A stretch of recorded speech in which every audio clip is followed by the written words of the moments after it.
আসসালামু আলাইকুম। Welcome to my another class. আজকে আমরা শুরু করব নগ্নবীজি আর আবৃতবীজি অধ্যায় বোটানি। এই চ্যাপ্টারটা আমাদের জন্য একটু কঠিন লাগে কারণ এখানে বেশি উদাহরণ আমাদের শিখতে হয়, বেশি এক্সাম্পল শেখার কারণে আমরা মনে রাখতে পারি না। আমি চেষ্টা করব তোমাদের সাথে এগুলো একটু সহজ ট্রিকি ওয়েতে মনে রাখার জন্য। এখন চলো ফার্স্টে এই অধ্যায়ের নামে আসি। নাম কি? নগ্নবীজি আর আবৃতবীজি। নগ্নবীজি কথার মানে হচ্ছে বীজ নগ্ন অবস্থায় আছে। আবৃত বীজি মানে বীজ কোনো কিছু দ্বারা আবৃত অবস্থায় আছে, সেটা আমরা বুঝি। এখন দেখো দুটো চিত্র দেখো তোমরা। এখানে দেখো এই যে বীজগুলা, এগুলা কিন্তু বীজ। দেখো এগুলা কিন্তু কি বাহিরে নগ্ন অবস্থায় আছে, কিন্তু এখানে একটু লক্ষ্য করো তো, এখানে যে বীজ আছে এটা কিন্তু নগ্ন অবস্থায় না, এটা কিন্তু একটা ফলের ভিতরে কাটা অংশের ফলে আমি পাইছি। সো এটা হচ্ছে একটা আবৃতবীজী উদ্ভিদ, এটা হচ্ছে আমার একটা নগ্নবীজী উদ্ভিদের উদাহরণ, যেখানে বীজ আমার নগ্ন অবস্থায় আছে। এখন আজকে আমি চেষ্টা করব নগ্নবীজী উদ্ভিদ নিয়ে কথা বলার। চলো নগ্নবীজী উদ্ভিদ নিয়ে আমরা কথা বলি কিছু। নগ্নবীজী, এটা যদি আমি ইংলিশ নাম বলি, এই নগ্নবীজী উদ্ভিদের ইংলিশ নাম হচ্ছে আমার জিমনোস্পার্ম।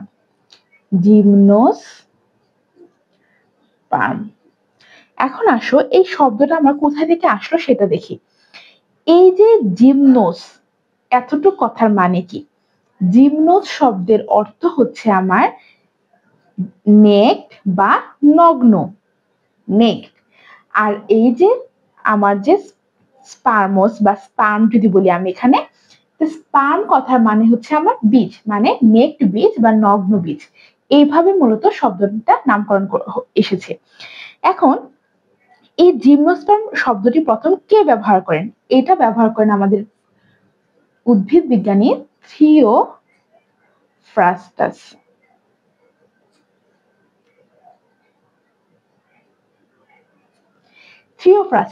থিওফ্রাস্টাস কোথায় এটা উল্লেখ করেন? তার ইনকোয়ারি ইনটু প্ল্যান্ট নামক গ্রন্থে প্রথম এই শব্দটা ব্যবহার করেন। কি নাম আমার? Inquiry into plant. এই কথাটা, এই যে থিওফ্রাস্টাস, ইনকোয়ারি ইনটু প্ল্যান্ট, এই দুটা কথা কিন্তু ইম্পর্টেন্ট এমসিকিউ। এখন দেখো, এখন নগ্নবীজী উদ্ভিদে আলোচনা করার আগে আমি ফার্স্টে আসি স্ববীজ উদ্ভিদ মানে কি। স্ববীজ উদ্ভিদ মানে কথা মানে আমরা বুঝি যার বীজ উৎপন্ন হয়। স্ববীজ, স্ববীজের ইংলিশ শব্দ হচ্ছে আমার স্পার্মাটোফাইটা। স্পার্মাটোফাইটা, এই স্পার্মাটোফাইটা মানে হচ্ছে আমার স্ববীজ উদ্ভিদ। এখন দেখো এই স্ববীজ উদ্ভিদকে আমরা দুভাগে ভাগ করি। একটা হচ্ছে আমার নগ্নবীজী উদ্ভিদ, নগ্নবীজী, আর একটা হচ্ছে আমার আবৃতবীজী। এইভাবে আমাদের ভাগ করা হয়। সো আজকে আমরা কথা বলছি কি নিয়ে? আমরা কথা বলছি হচ্ছে নগ্নবীজী উদ্ভিদ নিয়ে। এই নগ্নবীজী উদ্ভিদে কিন্তু আরেকটা নাম আছে, আরেকটা নাম হচ্ছে ব্যক্তবীজী। নগ্নবীজী উদ্ভিদের আরেকটা নাম হচ্ছে ব্যক্তবীজী। এখন চলো নগ্নবীজী সম্বন্ধে কিছু কথা জানি। এখানে কি আছে? নগ্নবীজী উদ্ভিদটা আমার বীজটা নগ্ন অবস্থায় আছে। আমরা জানি বীজ কিভাবে তৈরি হয়। ডিম্বক নিষেকের ফলে আমরা পড়েছি ডিম্বক কিন্তু বীজে পরিণত হয়। এখন কথা হচ্ছে ডিম্বক বীজে পরিণত হয়, আর আমরা জানি ফুলের যে গর্ভাশয় থাকে, গর্ভাশয় হচ্ছে আমার ফুলের, গর্ভাশয় আমার ফলে পরিণত হয়। কিন্তু নগ্নবীজী উদ্ভিদের কিন্তু কোনো ফল নাই। ফল নাই মানে কোনো গর্ভাশয় নাই। গর্ভাশয় না থাকার কারণে ডিম্বক কিন্তু কি করে? গর্ভাশয়ের মধ্যে অবস্থান করে। সো যেহেতু তার গর্ভাশয় নাই, গর্ভাশয় না থাকার কারণে তার ফলও নাই, ফল না থাকার কারণে ডিম্বক কিন্তু নগ্ন অবস্থায় থাকে, সে কিন্তু গর্ভাশয়ের মধ্যে থাকে না। সো আমরা দেখতে পাচ্ছি এই যে আমি যদি চিত্র যে দেখো, এই যে এগুলো কিন্তু ডিম্বক, যার ফলে বীজে পরিণত হয়েছে। তাহলে কি ডিম্বক গুলা এখানে কি নগ্ন অবস্থায় আছে? তার মানে এইভাবে আমরা, এই জন্য এটাকে আমার নগ্নবীজী উদ্ভিদ বলা হয়। এখন দেখো কিছু ইম্পর্টেন্ট কথা বলি যেগুলো আমাদের এমসিকিউ এর জন্য খুবই ইম্পর্টেন্ট। দেখো এই নগ্নবীজী উদ্ভিদের আবির্ভাব আমার কখন হয়েছে? এই আবির্ভাব হয়েছে আমার ডেভোনিয়ান যুগে।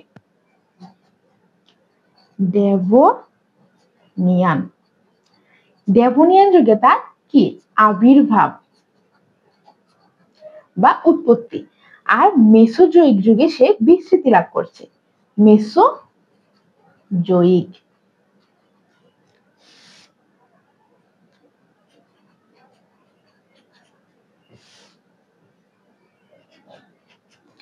মেসোজোয়িক যুগে সে বিস্তৃতি লাভ করেছে। আর এখন দেখো এই নগ্নবীজ উদ্ভিদের মধ্যে আমাদের যে বাংলাদেশে প্রায় 4000 প্রজাতির নগ্ন আবৃতবীজ উদ্ভিদ আছে, কিন্তু আমাদের নগ্নবীজ উদ্ভিদের সংখ্যা কিন্তু খুবই কম। মাত্র আমাদের 5 প্রজাতির নগ্নবীজ উদ্ভিদ প্রাকৃতিক ভাবে জন্মে। সো কি আমাদের আশেপাশে বেশিরভাগ যত উদ্ভিদ দেখি সবই কিন্তু আমাদের আবৃতবীজ উদ্ভিদ। নগ্নবীজ উদ্ভিদ কিন্তু একদম নাই বললেই চলে। তাহলে দেখো কিছু ইম্পর্টেন্ট কথা বলি। ফার্স্টে আসি, একটা নগ্নবীজ উদ্ভিদের নাম বলি, সাইকাস। সাইকাস প্যাকটিনাটা। এই সাইকাস প্যাকটিনাটা কোথায় পাওয়া যায়? এই সাইকাস প্যাকটিনাটা পাওয়া যায় হচ্ছে আমার চট্টগ্রামের বাড়িয়াডালা এলাকায় আমাদের এই সাইকাস প্যাকটিনাটা উদ্ভিদটা পাওয়া যায়। এরপরে দেখো এক ধরনের উদ্ভিদ আছে হচ্ছে, সো কি উদ্ভিদটা? একটা হচ্ছে পোডোকার্পাস নেরিফোলিয়াস। এই পোডোকার্পাস নেরিফোলিয়াস উদ্ভিদটা বাংলাদেশে এটার নাম হচ্ছে বাঁশপাতা। আর নিটাম নামক এক ধরনের কাষ্ঠলতান উদ্ভিদ, সেটাও কিন্তু নগ্নবীজের আন্ডারে পড়ে। আবার এই যে নগ্নবীজের মধ্যে 83টা কি পাওয়া যায়? 83টা গণ আর 721 প্রজাতির উদ্ভিদ পাওয়া যায়। এখন দেখো এই যে নগ্নবীজ উদ্ভিদগুলোকে আমরা 4টা বিভাগে ভাগ করতে পারি। একটা কি? জিঙ্গোফাইটা, সাইকাডোফাইটা, কনিফারোফাইটা, আর সবার লাস্টে হচ্ছে আমার নিটোফাইটা, যেটা নিটাম উদ্ভিদ এটার অন্তর্গত। নিটোফাইটা। এখন দেখো একটা খুব ইম্পর্টেন্ট এমসিকিউ আসে যে জিঙ্গোফাইটা উদ্ভিদের অন্তর্গত কিন্তু মাত্র একটা উদ্ভিদ এখন পাওয়া যায়, বাকি সবগুলা কিন্তু বিলুপ্ত। সো জিঙ্গোফাইটা উদ্ভিদের কোন উদ্ভিদটা আমরা এখন পাওয়া যায়? জিঙ্গোফাইটার মধ্যে পাওয়া যায় হচ্ছে জিনগো বিলোবা উদ্ভিদ। জিনগো বিলোবা। এই যে জিনগো বিলোবা উদ্ভিদটা, এই জিনগো বিলোবা উদ্ভিদটা পাওয়া যায় হচ্ছে এই জিঙ্গোফাইটার অন্তর্ভুক্ত একমাত্র উদ্ভিদ, বাকি সবগুলো প্রায় বিলুপ্ত হয়ে গেছে। সো জিঙ্গো বিলোবাকে বলা হয় আমাদের জীবন্ত ফসিল। এখন একটা টার্ম শিখি আমরা যে জীবন্ত ফসিল মানে কি? জীবন্ত ফসিল, জীবন্ত ফসিল কথার মানে কি? ফসিল বলতে আমরা বুঝি যেগুলা একসময় আমাদের পৃথিবীতে ছিল, কিন্তু সময়ের কালক্ষেপণে সেগুলো বিলুপ্ত হয়ে গেছে, যার ধ্বংসাবশেষ এখন আমরা পাই। সো জীবন্ত ফসিল হচ্ছে যে সকল উদ্ভিদ বা জীব পূর্ববর্তী মানে এখনো বেঁচে আছে, কিন্তু তার কিছু বৈশিষ্ট্য পূর্ববর্তী উদ্ভিদের বা প্রাণীর বৈশিষ্ট্যের মতো অনুরূপ, কিন্তু ওদের বেশিরভাগই বিলুপ্ত হয়ে গেছে, তারা এখনো বেঁচে আছে, তাদেরকে আমরা বলি জীবন্ত ফসিল, কারণ ফসিলের সাথে তাদের কিছু মিল পাওয়া যায়। সো জিঙ্গো বিলোবা, যেহেতু সকল কিছু বিলুপ্ত হয়ে গেছে, সো এটা কিন্তু আমাদের যেহেতু টিকে আছে, সো এটাকে আমরা বলতে পারি জীবন্ত ফসিল। এখন দেখো এই যে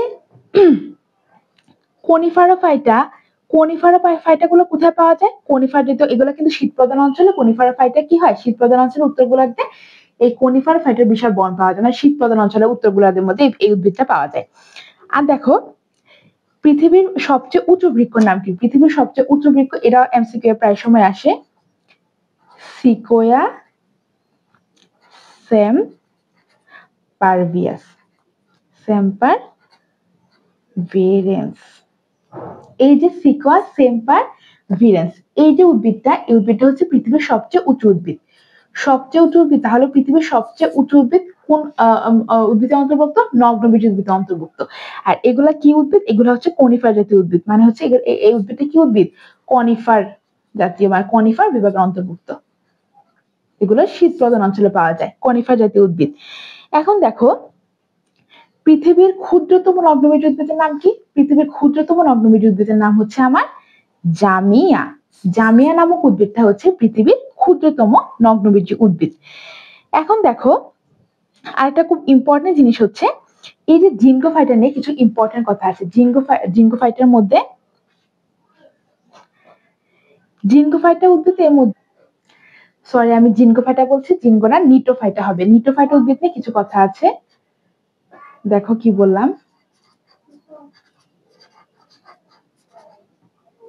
এই দেখো নিটোফাইটা উদ্ভিদগুলা কি, নিটোফাইটা উদ্ভিদগুলা কি আমাদের নগ্নবীজের বিভাগ, মানে নগ্নবীজ উদ্ভিদের বিভাগ একটা, কিন্তু এগুলা কি আবৃতবীজ উদ্ভিদের সাথে এগুলা কিছু মিল পাওয়া যায়। আবৃতবীজী উদ্ভিদ, আবৃতবীজ উদ্ভিদে কি সাদৃশ্য হয়। এখন দেখো কোন কোন ক্ষেত্রে আবৃতবীজ উদ্ভিদের সাদৃশ্য পাওয়া যায়।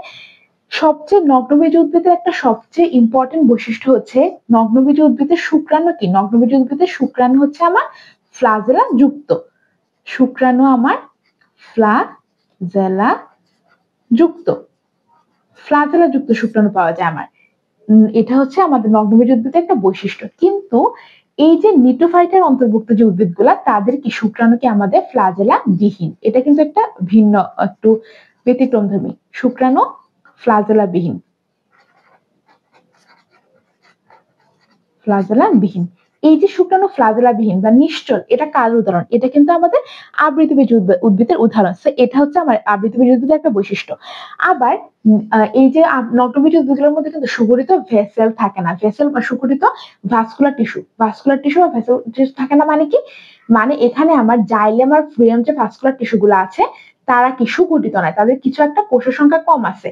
মনে করা ফ্লুয়েমের মধ্যে কি আমার সঙ্গী কোষ নাই, তারপরে হচ্ছে জাইলেম টিস্যুতে সত্যিকারের ভেসেল থাকে না, এগুলো হচ্ছে নগ্নবীজ উদ্ভিদের বৈশিষ্ট্য। কিন্তু এই যে নিটোফাইটা, নিটোফাইটা উদ্ভিদের ক্ষেত্রে কি দেখা যায়, সেখানে কিন্তু আবার আমার এই যে ভাস্কুলার টিস্যু কিন্তু সুগঠিত। সো সুগঠিত কি আমার ভাস্কুলার টিস্যু থাকে, সুগঠিত ভাস্কুলার টিস্যু, ভাস্কুলার টিস্যু কি আমাদের সুগঠিত, যেটা একদম আবৃতবীজ উদ্ভিদের মতো।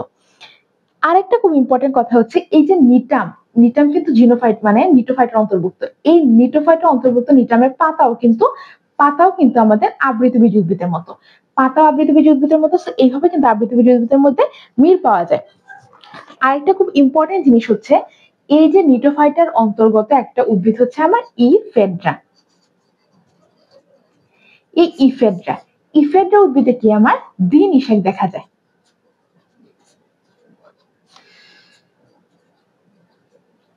ইফেড্রা উদ্ভিদ আমার দ্বিনিষেক দেখা যায়, যেটা আমার আবৃতবীজ উদ্ভিদের বৈশিষ্ট্য, নগ্নবীজ উদ্ভিদের ক্ষেত্রে কখনো দ্বিনিষেক দেখা যায় না। এই ইফেড্রা সম্বন্ধে কিছু ইম্পর্টেন্ট এমসিকিউ আসে। ইফেড্রা নামক উদ্ভিদগুলো কি আমার শ্বাসকষ্টের যে ওষুধ আছে, শ্বাসকষ্টের ওষুধ, শ্বাসকষ্টের ওষুধ কি ইফেড্রিন তৈরি করে, ইফেড্রিন তৈরি করা হয় এই ইফেড্রা থেকে। সো এটা কিন্তু ঔষধি গুণ সম্পন্ন একটা উদ্ভিদ। আর একটা খুব ইম্পর্টেন্ট নগ্নবীজ উদ্ভিদের কথা যদি আমি বলি, নগ্নবীজ উদ্ভিদের একটা কথা হচ্ছে আমার লিভ স্কেয়ার পাওয়া যায়। এই যে লিভ স্কার পাওয়া যায়। সো লিভ স্কার কি নগ্নবীজ উদ্ভিদের একটা ভিন্ন ধর্মী বৈশিষ্ট্য, ভিন্ন ধর্মী একটা বৈশিষ্ট্য। এখন আছো লিভ স্কার মানে কি, লিভ স্কার মানে হচ্ছে যখন পাতা ঝরে যায় তখন নগ্নবীজ উদ্ভিদের কাণ্ডে বিশেষ চিহ্ন দেখা যায়। এই লিভ স্কার হচ্ছে আমার কি বিশেষ চিহ্ন, বিশেষ চিহ্ন দেখা যায় পাতা ঝরে যাওয়ার পরেও, এগুলাকে বলা হয় লিভ স্কার। এটা হচ্ছে নগ্নবীজ উদ্ভিদের ভিন্ন ধর্মী বৈশিষ্ট্য। সো আমাদের কোশ্চেনে আসে যে নগ্নবীজ উদ্ভিদের ভিন্ন ধর্মী বৈশিষ্ট্য কি, কারণ তার কিন্তু অনেক বৈশিষ্ট্য আমার মানে কেমন উদ্ভট ধরনের, কিন্তু আমাদের আবৃতবীজ উদ্ভিদের মতো না। সো আমরা কিন্তু কনফিউজ হয়ে যাই, কনফিউজ হবো না, এটা বইয়ের কিন্তু সরাসরি লাইন যে লিভ স্কার হচ্ছে নগ্নবীজ উদ্ভিদের কি একদম ভিন্ন ধর্মী বৈশিষ্ট্য। এখন আসো নগ্নবীজ উদ্ভিদের আরো কতগুলো ইম্পর্টেন্ট বৈশিষ্ট্য পড়ি। দেখো নগ্নবীজ উদ্ভিদগুলা কি, নগ্নবীজ উদ্ভিদগুলো হচ্ছে আমার বহু বর্ষজীবী, বহু বর্ষজীবী। আর হচ্ছে তারা কি আমার চিরসবুজ, চিরসবুজ বহু বর্ষজীবী। আর কি এই যে স্পোরোফাইট অসম রেণুপ্রসূ, স্পোরোফাইট কি অসম রেণুপ্রসূ, অসম রেণুপ্রসূ। এখন আসো কথা বলি ফার্স্টে স্পোরোফাইট জিনিসটা কি। ফার্স্টে আমরা আসো কথা বলি স্পোরোফাইট বলতে কি বোঝায়। স্পোরোফাইট, স্পোর মানে স্পোর উৎপন্ন করার মাধ্যমে তাদের বংশবৃদ্ধি হয়, মানে এটা কি একটা এই স্পোরোফাইট জিনিসটা হচ্ছে একটা অযৌন জনন, স্পোরোজেনেসিস যেটা হয় অযৌন জনন। এখন দেখো এই অযৌন জননটা কিভাবে হয়? আমরা কিন্তু যখন মিওসিস কোষ বিভাজন পড়েছিলাম তখন দেখেছি মিওসিসের একটা ভাগ আছে স্পোরোজেনাস মিওসিস যেটা বলে। তারপর এখানে কি দেখছিলাম? এখানে কিন্তু উন্নত উদ্ভিদ, মশ, ফার্ন এগুলা দেহে এগুলা কি স্পোরোজেনিক মিওসিসের মাধ্যমে কি তাদের মিওসিস করে সম্পন্ন করে। মানে কি আমরা স্পোর উৎপন্ন করার মাধ্যমে বংশ বিস্তার করে। সো এটা কিন্তু এক ধরনের অযৌন জনন যেখানে স্পোর উৎপন্ন হয়। তখন মিওসিস প্রক্রিয়ায় কি তারা হ্যাপ্লয়েড কোষ তৈরি করে। হ্যাপ্লয়েড কোষ তৈরি করে আমার হ্যাপ্লয়েড কোষ তৈরি করে কিসের মাধ্যমে? আমার মিওসিসের মাধ্যমে। এখন দেখো আরেকটা কি বলছি, অসম রেণুপ্রশ। অসম রেণুপ্রশ কথা মানে আচ্ছা এটা ইংলিশ যদি বলি তাহলে হচ্ছে আমার হ্যাটারোস্পোরাস। হ্যাটারোস্পোরাস মানে কি আমার এখানে দুই ধরনের স্পোর বা রেণু উৎপন্ন করার মাধ্যমে তার বংশবৃদ্ধি সম্পন্ন হয়। এই জন্য এটাকে বলে অসম রেণুপ্রশ। মানে কি আমার মেগাস্পোর মেগাস্পোর মেগাস্পোর আর মাইক্রোস্পোর তৈরি হয়। মাইক্রোস্পোর। এখন আসো মেগা মানে বোঝায় হচ্ছে আমার স্ত্রী। স্ত্রী রেণুকে বলা হচ্ছে আমার মেগা। সরি হ্যাঁ মেগা মানে হচ্ছে আমার সরি এখানে হবে মেগা মানে হচ্ছে আমার স্ত্রী। মেগাস্পোর মানে হচ্ছে আমার স্ত্রী রেণু। আর মাইক্রো কথা মানে হচ্ছে শুক্রাণু, মানে হচ্ছে পুংরেণু। পুংরেণু হচ্ছে আমার মাইক্রোস্পোর আর মেগাস্পোর হচ্ছে আমার স্ত্রী। স্ত্রী রেণুকে বলা হয় মেগাস্পোর। মানে স্ত্রী রেণুটা বড় থাকে উদ্ভিদের ক্ষেত্রে, মাইক্রোস্পোর মানে পুংরেণুটা ছোট থাকে। এখন দেখো এই যে রেণুপত্র, ফার্স্টে যদি আমি দেখি, ফার্স্টে তোমরা এখানে দেখছিলাম এই যে চিত্রটার দিকে একটু খেয়াল রাখো। এখানে কি আমরা দেখছি রেণুপত্র বা স্পোরোফিল। এটা কিন্তু একটা রেণুপত্র, এটা কিন্তু একটা রেণুপত্র, এটাকে বলা আমার স্ত্রী রেণুপত্র। এই যে স্ত্রী রেণুপত্র গুলা কিন্তু ঢিলাভাবে সজ্জিত থাকে, মানে তারা এরকম একটা, এগুলো স্ত্রী রেণুপত্র বলে, এইভাবে সজ্জিত থাকে। কিন্তু পুরুষের ক্ষেত্রে দেখা যায় কি, পুরুষের ক্ষেত্রে তারা কি করে এরকম একটা কোণ তৈরি করে। এই যে এরকম একটা কোণের মতো করে তৈরি করে, এরকম কোণ তৈরি করে। মানে রেণুপত্রগুলা পুরুষের ক্ষেত্রে রেণুপত্রগুলা এরকম থাকে। যদি দেখাই,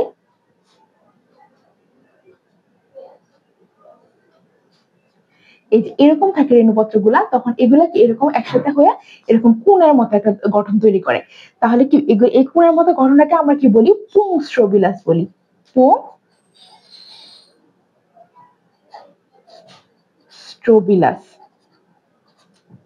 এটাকে বলে আমি পুংস্ট্রোবিলাস। আর কিন্তু নারীদের মানে হচ্ছে কি বলে স্ত্রী উদ্ভিদ যেগুলা, স্ত্রী উদ্ভিদের মধ্যে কিন্তু জাস্ট ওই ধরনের যে রেণুপত্রটা দেখাইছে ওটা ওইভাবেই থাকে, ওদের দেহে কোনো ধরনের কোণ তৈরি করে না। এখন দেখো এই যে স্ত্রী রেণুপত্রটা আমরা দেখলাম, স্ত্রী রেণুপত্রের চিত্র মধ্যে একটু দেখো স্ত্রী রেণুপত্রের কি আছে। ডিম্বকগুলো কিন্তু বাহিরে, মানে এই যে স্ত্রী রেণুপত্রের কি কিনারে সজ্জিত ডিম্বকগুলা কিন্তু বীজে পরিণত হয়, তার মানে এগুলো কিন্তু ডিম্বক। এই স্ত্রী রেণুপত্র কি আমার বাহিরে সজ্জিত, কিনারে মানে স্ত্রী রেণুপত্রের কিনারে সজ্জিত। সে কিন্তু কোনো ফলের ভিতরে আবৃত নাই, সে কিন্তু বাহিরে আছে। তার মানে কি, তার আমি তো আগে বলেছি যে নগ্নবীজ উদ্ভিদগুলো কোনো গর্ভাশয় থাকে না। গর্ভাশয় না থাকার ফলে কোনো ফল উৎপন্ন হয় না। ফল উৎপন্ন না হয় মানে কি, তার কোনো গর্ভাশয়, গর্ভধারণ, গর্ভমুণ্ড কোথাও কিছু নেই। সো যখন আমার পরাগরেণু মানে যখন তার কি বলে এটা পরাগায়ন হয়, পরাগরেণুটা কোথায় পতিত হয়? পরাগরেণু পতিত হয় আমার ডিম্বক রন্ধ্রে। ডিম্বক রন্ধ্রে আমার পরাগরেণুটা পতিত হয়। কারণ আমরা জানি গর্ভমুণ্ডে পরাগরেণু পতিত হয়, কিন্তু তার যেহেতু গর্ভাশয় নাই, সো তার আদার যে কোন জিনিসগুলো সেগুলো নাই। সো তার কোথায় পরাগরেণু পতিত হয়? ডিম্বক রন্ধ্রে পতিত হয়। আর কি আমি দেখলাম তো যে ফলটা কি হচ্ছে আমার তৈরি হচ্ছে না, সো বীজ মানে নগ্ন অবস্থায় আছে। এখন দেখো নগ্নবীজ উদ্ভিদে কি বলেছিলাম, নগ্নবীজ উদ্ভিদে আমার দ্বিনিষেক হয় না। দ্বিনিষেক, তার ভিন্ন কি ছিল? দ্বিনিষেক হয় না। তার ভিন্ন কি ছিল? ইফেড্রা নামক উদ্ভিদ, যেটা আমার নিটোফাইটের অন্তর্গত, সেখানে কিন্তু আমার দ্বিনিষেক দেখা গেছিল। এখন আসো দ্বিনিষেক জিনিসটাকে আমরা সেটা একটু আলোচনা করি।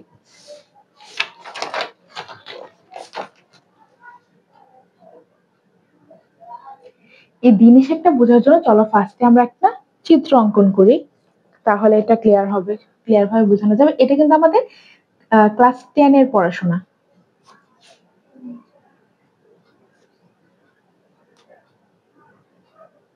আমার নিষেকের চিত্রটা আঁকি।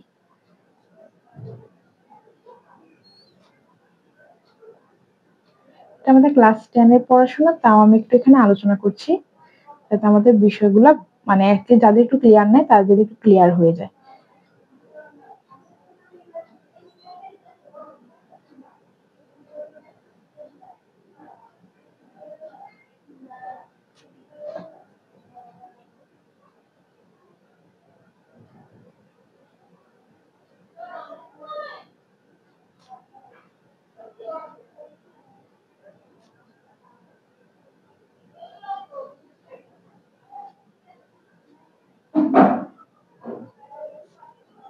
এখানে কি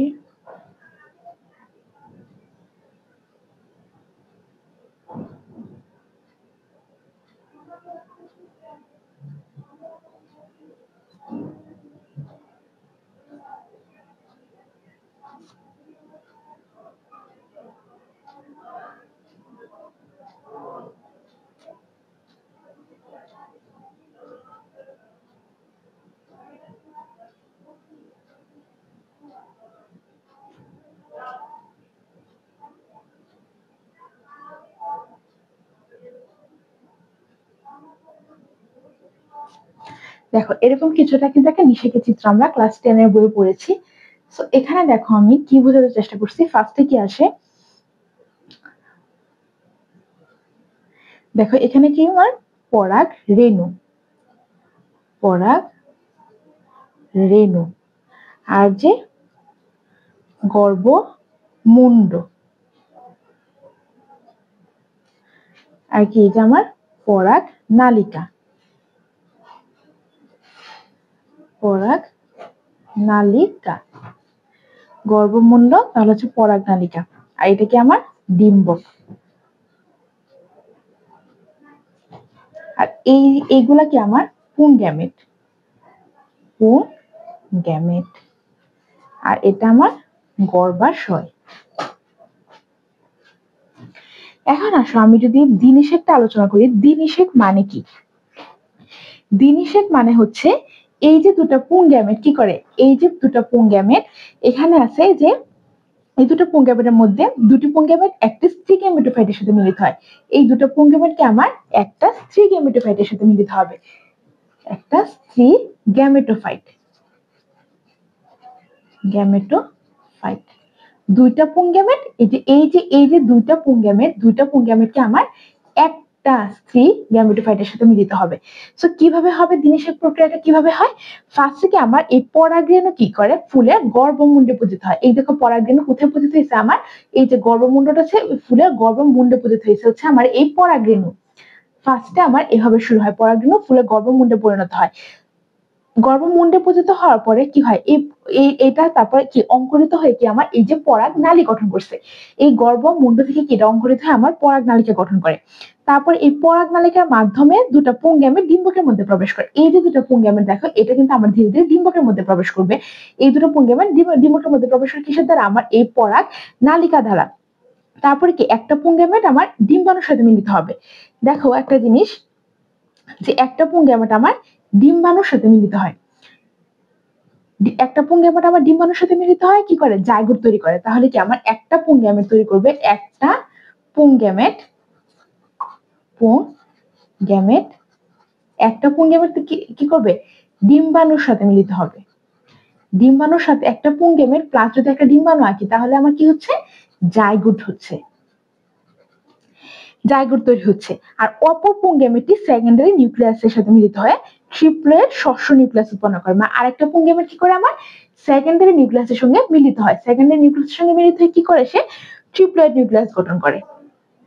তাহলে আমি কি বললাম, যে এই যে একটা পুংগ্যামেট ডিম্বাণু, মানে এই যে ডিম্বাণুর সাথে মিলিত হচ্ছে একটা পুংগ্যামেট যেটা জাইগোট তৈরি করছে, যেটা আমার মেইন নিষেক প্রক্রিয়া। আর একটা এই যে সেকেন্ডারি নিউক্লিয়াস, এগুলো কি আমার সেকেন্ডারি নিউক্লিয়াস। যদি এই যে সেকেন্ডারি নিউক্লিয়াস হচ্ছে এই যে এই সেকেন্ডারি নিউক্লিয়াসের সাথে আমার আরেকটা পুংগ্যামেট মিলিত হয়ে কি তৈরি করে, হচ্ছে আমার শস্য তৈরি করে, শস্য তৈরি করে। শস্যটা কি হয়, আমার ত্রিয়ন হয়। এইভাবে কিন্তু আমাদের দ্বিনিষেক প্রক্রিয়াটা সম্পন্ন হয়। দ্বিনিষেক মানে হচ্ছে আমার দুইবার নিষেক ঘটে, একটা ডিম্বাণুর সাথে ঘটে, আরেকটা আমার সেকেন্ডারি নিউক্লিয়াসের সাথে ঘটে। আশা করি সবাই এই প্রক্রিয়াটা বুঝছো, যাদের আগে ক্লিয়ার ছিল না। এখন দেখো, যেহেতু নগ্নবীজ উদ্ভিদের ক্ষেত্রে আমার দ্বিনিষেক প্রক্রিয়াটা হয় না, সো এখানে কি এখানে কি শস্যটা আমার ট্রিপ্লয়েড হয় না, শস্যটা আমার হ্যাপ্লয়েড হয়, মানে এন। এন মানে কি আমার হ্যাপ্লয়েড হয়। আর এই শস্যটা আমার কখন তৈরি হয়? এই শস্যটা তৈরি হয় আমার নিষেকের পূর্বে, নিষেকের পূর্বে। সো নিষেকের পূর্বে তৈরি হচ্ছে আমার এই শস্য। আর একটা খুব ইম্পর্টেন্ট কথা হচ্ছে, যেটা আমি আগে বলেছি যে কি বলে নগ্নবীজ উদ্ভিদের মধ্যে কি ভেসেল বা ভাস্কুলার টিস্যু কি, ভাস্কুলার টিস্যু সুগঠিত নয়, ভাস্কুলার টিস্যু সুগঠিত নয়। কেন সুগঠিত নয়? কারণ এখানে কি আমার জাইলেমটা কি পরিপূর্ণ জাইলেম থাকে না, মানে সত্যিকারের ভেসেল কোষ থাকে না আর কি জাইলেম টিস্যুদের মধ্যে।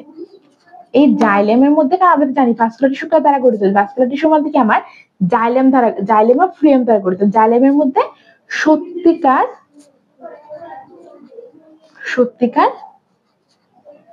ভেসেল থাকে না। আর ফ্লুয়েমের মধ্যে কি, ফ্লুয়েমের মধ্যে 4 ধরনের কোষের মধ্যে খুব ইম্পর্টেন্ট কোষ হচ্ছে আমার সঙ্গী কোষ। এই ফ্লুয়েমের মধ্যে কি থাকে না, আমার সঙ্গী কোষ থাকে না, সঙ্গী কোষ থাকে না। আর দেখো এটা কি বায়ু পরাগী, বায়ু পরাগী। সো নগ্নবীজ উদ্ভিদ কি ধরনের উদ্ভিদ? বায়ু পরাগী উদ্ভিদ। এই বায়ু পরাগী উদ্ভিদ ইংলিশে কি বলে আমার? অ্যানিমোফিলাস উদ্ভিদ, অ্যানিমোফিলাস। আমরা কিন্তু ইংলিশ টার্ম গুলো সহ শিখবো, কারণ এমসিকিউ কিভাবে আসবে তা কিন্তু আমরা জানি না।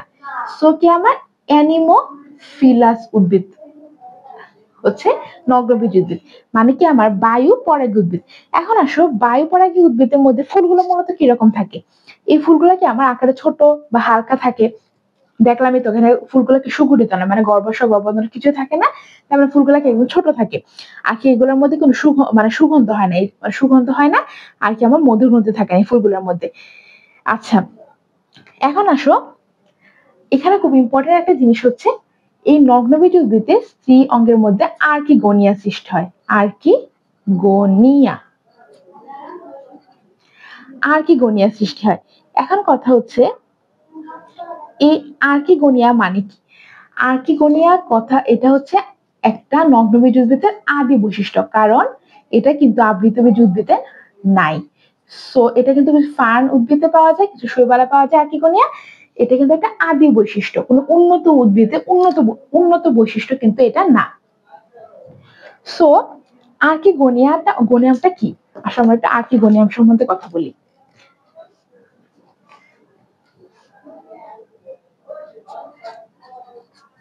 আর্কিগোনিয়াম, এই যে আর্কিগোনিয়াম আছে, এই আর্কিগোনিয়াম হচ্ছে আমার ফার্ন উদ্ভিদ বা শেওলা বা এই নগ্নবীজ উদ্ভিদের একটা বৈশিষ্ট্য। এটা একটা নগ্নবীজ উদ্ভিদে কি একটা স্ত্রী প্রজনন অঙ্গ, স্ত্রী প্রজনন অঙ্গ। এই যে এটা হচ্ছে আমার কি স্ত্রী প্রজনন অঙ্গ। এখন দেখো এই আর্কিগোনিয়ামটা দেখতে কিরকম থাকে? আর্কিগোনিয়ামটা সম্বন্ধে বিস্তারিত আলোচনা কিন্তু ব্রায়োফাইটা টেরিডোফাইটা অধ্যায় আছে, এখানে আমরা একটু শিখে রাখি, কারণ যা শিখবা সব বুঝে পড়ার চেষ্টা করবা, তাহলে মনে থাকবে। এটা ফ্লাক্স বা কি বোতলের মতো দেখতে, ফ্লাক্স বা বোতলের মতো দেখতে একটা অংশ। আর দেখো এটা কি, এটা কাজটা কি করে? এটা হচ্ছে স্ত্রী গ্যামেট বা ডিম্বাণু তৈরি করে। তাহলে এটা কাজ কি আমার? স্ত্রী গ্যামেট তৈরি করা, স্ত্রী গ্যামেট বা কি ডিম্বাণু তৈরি করা, ডিম্বাণু তৈরি করা। আর দেখো এই যে ডিম্বাণুটা যতক্ষণ পর্যন্ত নিষেক সম্পূর্ণ না হয়, এই আর্কিগোনিয়ামকে ডিম্বাণুটাকে ধারণ করে। সো এটার কাজ কি আমার? ডিম্বাণু তৈরি করা, আর নিষেক না হওয়া পর্যন্ত হচ্ছে ডিম্বাণুকে ধারণ করা হচ্ছে এই আর্কিগোনিয়ামের কাজ। তাহলে আর্কিগোনিয়ামটা কোন কোন উদ্ভিদে পাওয়া গেল? আর্কিগোনিয়াম বৈশিষ্ট্যটা কোথায় কোথায় পাওয়া যায় তোমরা এখন ভালো করে পড়ো, কারণ এটা কিন্তু এমসিকিউ আসে। আর্কিগোনিয়াম পাওয়া যায় আমাদের ফার্ন উদ্ভিদের মধ্যে। ফার্ন উদ্ভিদকে কি বলা হয়? ফার্ন উদ্ভিদকে বলা হয় টেরিডোফাইটা, টেরিডোফাইটা। ফার্ন উদ্ভিদ হচ্ছে টেরিডোফাইটা। আরেকটা কোথায় পাওয়া যায়? আরেকটা পাওয়া যায় হচ্ছে আমাদের ব্রায়োফাইটার মধ্যে, ব্রায়োফাইটা। ব্রায়োফাইটা মানে হচ্ছে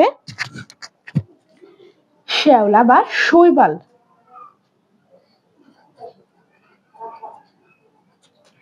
ব্রায়োফাইটা, আর একটা হচ্ছে আমাদের এই নগ্নবীজী উদ্ভিদ।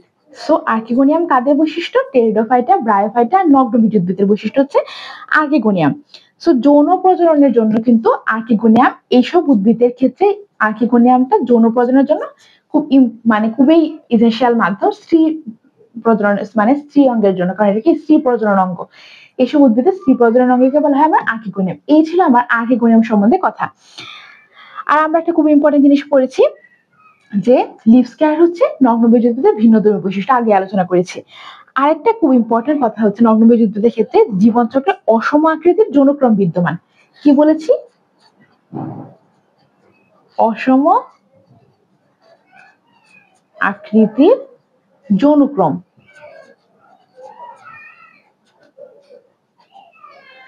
অসম আকৃতির যৌনক্রম বিদ্যমান। এখন আসো ফার্স্টে আমরা আলোচনা করি যৌনক্রম কথা মানে কি। যৌনক্রম কথার মানে হচ্ছে আমার স্পারমাটোফাইট, আমি যদি বলি হচ্ছে স্পোরোফাইটা, স্পোরোফাইটা ও গ্যামেটোফাইটা,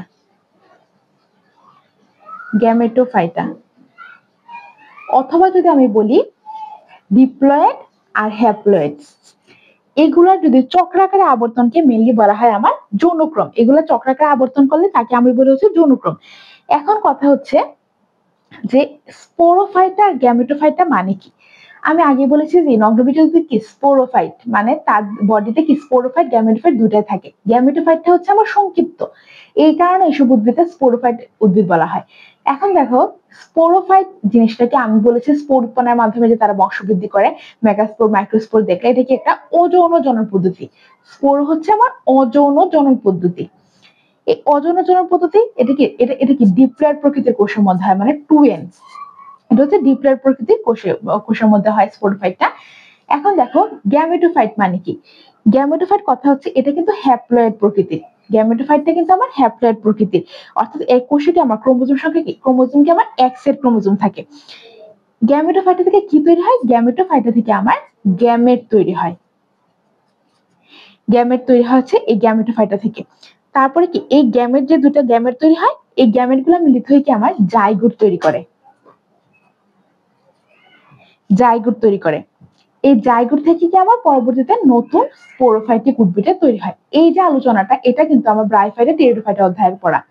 স্পোরোফাইট তৈরি হয় এই যে ফার্ন, তারপরে শৈবাল, এই উদ্ভিদগুলোর মধ্যে সুন্দরভাবে আমার গ্যামেটোফাইট আর স্পোরোফাইটের যে কথা, এগুলো সুন্দরভাবে বর্ণনা করা আছে। এখন তোমরা জাস্ট একটু বেসিক জ্ঞান রাখো যে স্পোরোফাইট কথা মানে এটা হচ্ছে একটা অযৌন জনন পদ্ধতি, গ্যামেটোফাইট একটা যৌন জনন পদ্ধতি। এটা কি যৌন জনন পদ্ধতি, গ্যামেটোফাইট হচ্ছে একটা যৌন জনন পদ্ধতি। এখন দেখো স্পোরোফাইট হচ্ছে আমার ডিপ্লয়েড প্রকৃতির, অর্থাৎ এই কোষে কি দুই সেট ক্রোমোজোম থাকে। আর স্পোরোফাইট মানে কি, স্পোরোফাইট থেকে আমার মিয়োসিস প্রক্রিয়ায় কি n সংখ্যক, মানে আমার হ্যাপ্লয়েড সংখ্যক স্পোর তৈরি হয়। আর গ্যামেটোফাইট কি আমার হ্যাপ্লয়েড প্রকৃতির। এই গ্যামেটোফাইট থেকে কি তৈরি হয়? আমার গ্যামেট তৈরি হয়, যেগুলো পরবর্তীতে আমার জাইগোট তৈরি করে আবার নতুন স্পোরোফাইটিক উদ্ভিদের জন্ম দেয়। এখন আসা যৌনক্রম মানে কি বুঝেছি, যে স্পোরোফাইট আর গ্যামেটোফাইট চক্রাকার আবর্তন, অথবা ডিপ্লয়েড আর হ্যাপ্লয়েডের মানে কি বলে চক্রাকার আবর্তনকে আমরা যৌনক্রম বলি। এখন আসো অসম আকৃতির যৌনক্রম বলতে আমরা কি বুঝি। অসম আকৃতির, অথবা যদি আমি ইংলিশে বলি তাহলে হচ্ছে আমার হ্যাটারোমরফিক। এখন আসো হ্যাটারোমরফিক কথার মানে কি। অসম আকৃতির যৌনক্রম হলো এখানে আমার জীবনচক্রের মধ্যে স্পোরোফাইট আর গ্যামেটোফাইট যে দুটো শব্দ আছে, এটা কি আকার আকৃতিতে, আকার গঠন উভয় দিক থেকে একে অপর থেকে আলাদা। সো কি বললাম আমি, এই অসম আকৃতির যৌনক্রম মানে কি, এই যে স্পোরোফাইট আর গ্যামেটোফাইট এই দুইটা কি পরস্পর কি আকার তারপরে হচ্ছে আমার গঠন, এই সবগুলা থেকে কি পরস্পর আলাদা। এই জন্য এটা হচ্ছে অসম আকৃতির। সম আকৃতির হলে কিন্তু দুটো সেম হইতো, যেমন স্পোরোফাইটের টাইম বেশি, গ্যামেটোফাইট হচ্ছে সংক্ষিপ্ত। এই কারণে কিন্তু আমরা এই দুটাকে বলে অসম আকৃতি বলা হয়। অসম আকৃতির যৌনক্রম বিদ্যমান হচ্ছে নগ্নবীজ উদ্ভিদে। এই যে স্পোরোফাইট আর গ্যামেটোফাইট সম্বন্ধে কথা তোমরা বিস্তারিত ব্রায়োফাইট টেরিডোফাইট অধ্যায়ে পড়বা, এখানে শুধু বেসিক একটু জানলা আর কি। সো আজকে আমরা কি শেষ করলাম, নগ্নবীজ উদ্ভিদের বৈশিষ্ট্য। আগামী ক্লাসে আমরা সাইকাস সম্বন্ধে পড়বো। নগ্নবীজ উদ্ভিদ একটা উদ্ভিদ, সেই সাইকাস সম্বন্ধে বিস্তারিত জানবো। আজকে এখানে এই পর্যন্তই। কারো যদি কোনো কোয়েরি থাকে অবশ্যই কমেন্ট করে জানাবে। আসসালামু আলাইকুম।